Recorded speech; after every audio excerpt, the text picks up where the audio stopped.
Level 1. The candidate. You arrive in Coronado before sunrise. Cold air, wet sand, a line of men standing shoulder to shoulder, pretending they're not nervous. You think you're ready. You're not. There are nearly 200 candidates in your class. By the end, a fraction will remain.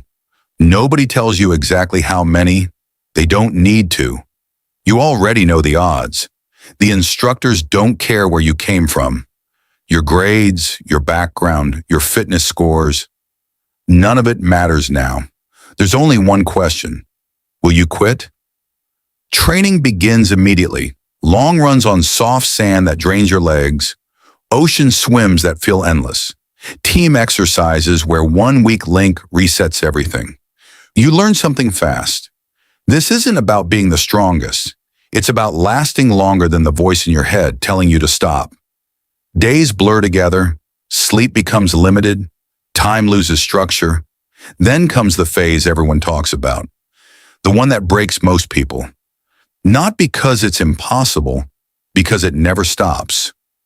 You move, you carry, you endure, hour after hour, day after day. Some candidates walk up to the bell and ring it. They're not weak, they're just done. And one by one, the class gets smaller.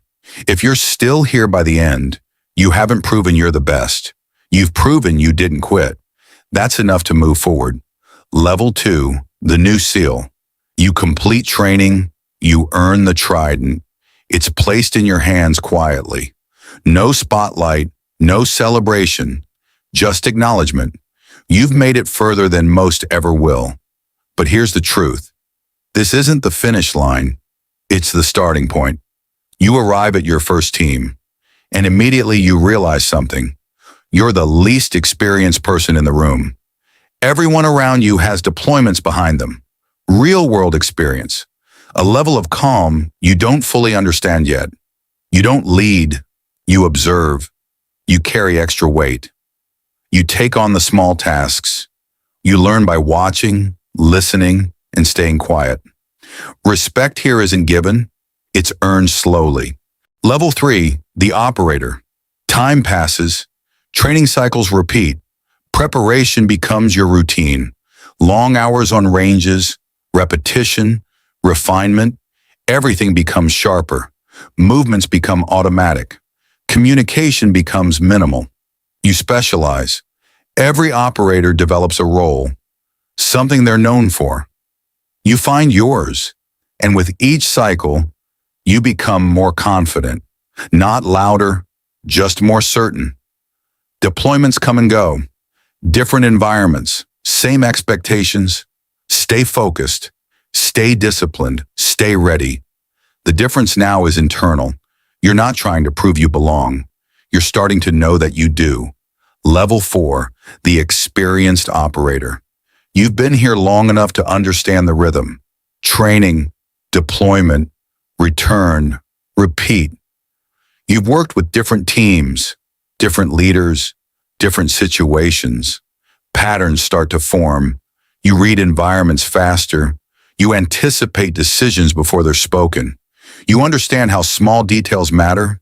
Timing, positioning, awareness. Things that used to require thought now happen automatically. You're no longer reacting, you're anticipating. And the newer guys, the ones just arriving, start looking at you the same way you once looked at others. Level 5, the leader. Responsibility shifts. Now it's not just about your performance. It's about everyone around you. You're leading smaller elements, making decisions that affect more than just yourself. Planning becomes part of your job, not just what to do, but how, when, and why. You review details others might miss. You think ahead. Because when the moment comes, there's no time to hesitate. Leadership here doesn't come from rank alone. It comes from trust, and trust is built over time. Level 6, the chief. This is where everything changes. You're no longer just part of the team. You're responsible for it. You've seen enough to understand what works and what doesn't. You guide younger operators. Correct mistakes before they happen. You don't need to say much. Your presence does most of the work. You understand something now that you didn't before. Preparation is everything. The difference between success and failure is often decided long before anything begins. You carry that responsibility daily, and it shows. Level 7, the senior leader. Your role expands beyond a single team. You're managing multiple groups, coordinating operations, overseeing readiness, less time in the field, more time planning.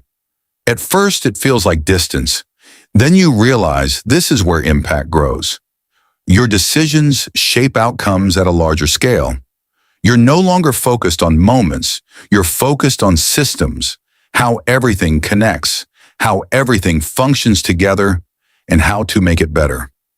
Level 8, the command level. Now you're operating at the highest levels of responsibility. You're advising, coordinating, representing the entire unit. Your perspective is different. You see the bigger picture, how decisions affect not just one team, but many. You balance risk, resources, timing. You communicate with people far removed from the environments you once operated in daily. And yet, you remember exactly what it felt like to be there. That never leaves you. Level 9, the transition. Eventually, the time comes to step away. There's no dramatic moment, no final mission that signals the end. It just happens. You leave quietly. The pace slows. The structure changes. For the first time in years, your schedule isn't dictated by training cycles or deployments. And that adjustment is harder than expected, because this wasn't just a job, it was your identity. Level 10, the cycle. Somewhere right now, a new class is forming. Candidates standing in the sand, thinking about what lies ahead. They believe determination will be enough. They believe they understand what it takes. They don't. Not yet, but they'll find out. Because the process doesn't change, the standards don't lower, and the cycle continues. New candidates, new operators, new leaders, all walking the same path, each one thinking they're different, until they're tested, and only a few remain.